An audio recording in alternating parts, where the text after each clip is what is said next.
right. Oops. Can you hear me? Yes. Okay. Good afternoon, everyone.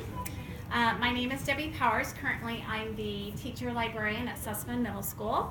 I see a lot of friends here from my 17 years here at Griffiths. And I must say I still consider myself part of the Griffiths family. It always feels like I'm coming home. Thank you.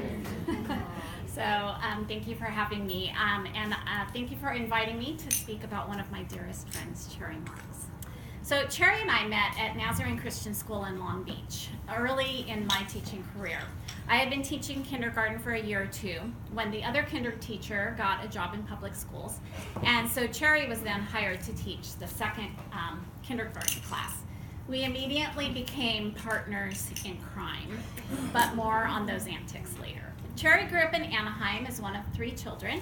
She has 2 brothers, Tim and Randy, and her college of choice was Pasadena College, where she attended following the college when they relocated to Point Loma in San Diego, now known as Point Loma Nazarene University.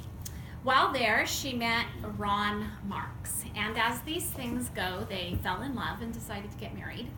So she earned her teaching credential at UCI, interned for a year at Fullerton School District in a 2nd, 3rd grade combo class. In 1975, Ron and Cherry were all set to get married. They were prepared to move north to San Jose because Ron had secured a job.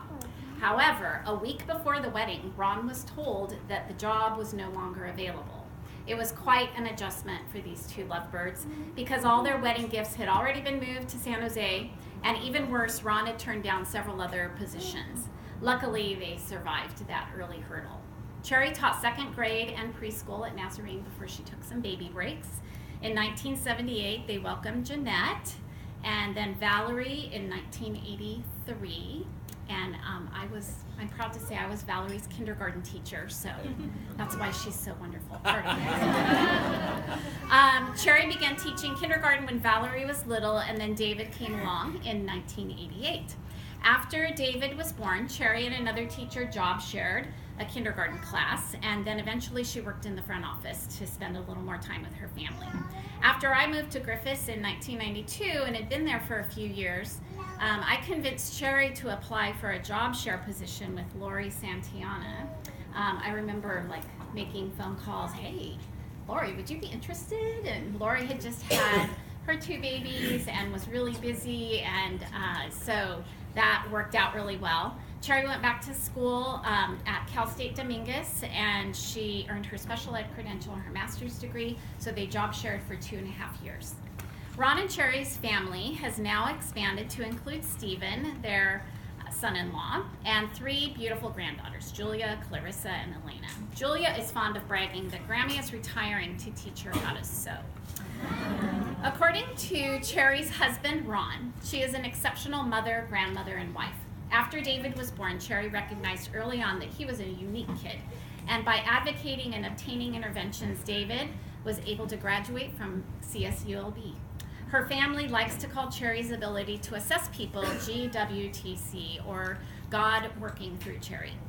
According to son David, she has the patience and tolerance of a nun, and she performs thankless tasks, which she has taken on without complaint. Her organizational skills that you see here at Griffiths also extend to home, where she has a knack for working in chaotic situations and finding a means of rational organization. This ability is well known to her entire family. She has turned a spare bedroom into a rather elaborate playroom for the girls. The toys all have their place in a cubby or on a shelf, and the clothing is arranged so that each child has easy access to their garments. Daughter Jeanette feels that because of Cherry's example of making clothing for both girls when they were little, Jeanette's learning curve when it came to following a pattern and making clothing paved the way for her to move on to more advanced sewing really quickly. Cherry always played the piano and sang at home, therefore influencing Jeanette to pursue music.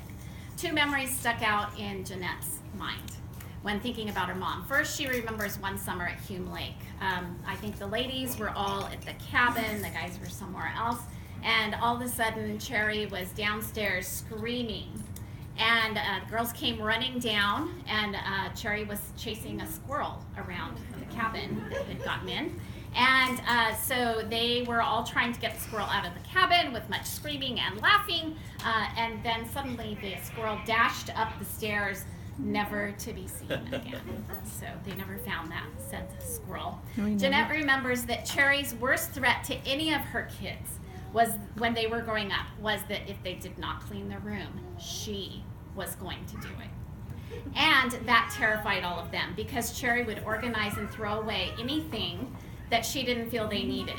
Most importantly, though, all of Cherry's family at many times have felt her love, comfort, compassion, especially when they've encountered difficult periods.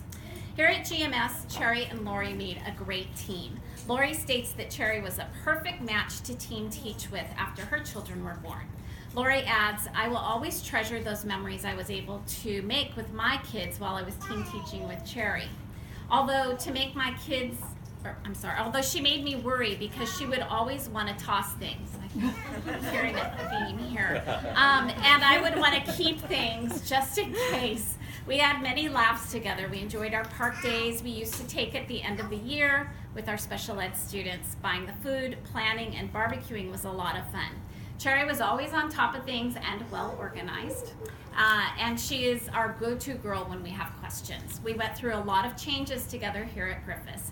We knew we always had each other to get through things, whether it be school or our personal life. She is a dear friend and colleague. She will truly be missed here in our special ed department. And that's all from Lori's. Early on in our working relationship, Cherry and I felt a friendship blooming because we had so much in common. We both grew up in the same denomination. We share a love of reading and sewing and shopping for fabric and sewing. And as we discovered whenever we're together, we both love to laugh a lot. Okay, I'm gonna start giggling. During our time together at Nazarene Christian School, Cherry and I enjoyed a close-knit staff. It was such a pleasure to teach with a cohesive, collaborative, supportive, fun-loving group of women. I remember so many fun activities we would plan for our little kindergartners in our weekly planning sessions. Like the first week of school, we'd read the story of the gingerbread man. We'd all bake a gingerbread cake. Remember this, Valerie?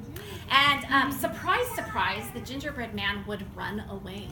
So we would have to take our little kindergartners around, ask the principal, oh, by the way, this is the principal, they'd meet the people on campus hunting for our gingerbread man. It gave them a tour of the school on the first or second day of school. I think one of our favorite events that we talked about was the Mother's Day tea that we put on.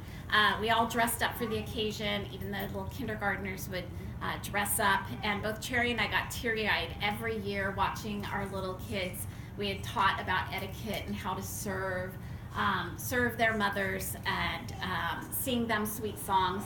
Cherry would play the piano, and I would sort of try to direct them best I could. There are so many more memories of being partners in crime with Cherry that include pretend airplane trips to Hawaii, wild bear slumber parties, yes, finger painting, Thanksgiving feasts, and laughing hilariously in elevators. I have great admiration and respect for Cherry. She is creative, positive, hardworking, organized, and always gives her best for her students. I've always felt that Cherry has a sixth sense about her students. On numerous occasions, I have seen Cherry quickly identify difficulties students are having, anywhere from vision problems to emotional social issues to learning difficulties, and then she adjusts her teaching and tries to get help for those students. During her time teaching special ed at GMS, I know that she's been like the go-to person, knows the ins and outs of the laws, and has been really helpful with that. Cherry, you've touched the lives of thousands of students during your career in education. You've done so with integrity, organization, compassion, humor, insight, and diligence. No matter what is swirling around you, whether at home or at school, you always give your best. Thank you for your contribution to your students, families, and the staff who have had the privilege of working with you. Thank you.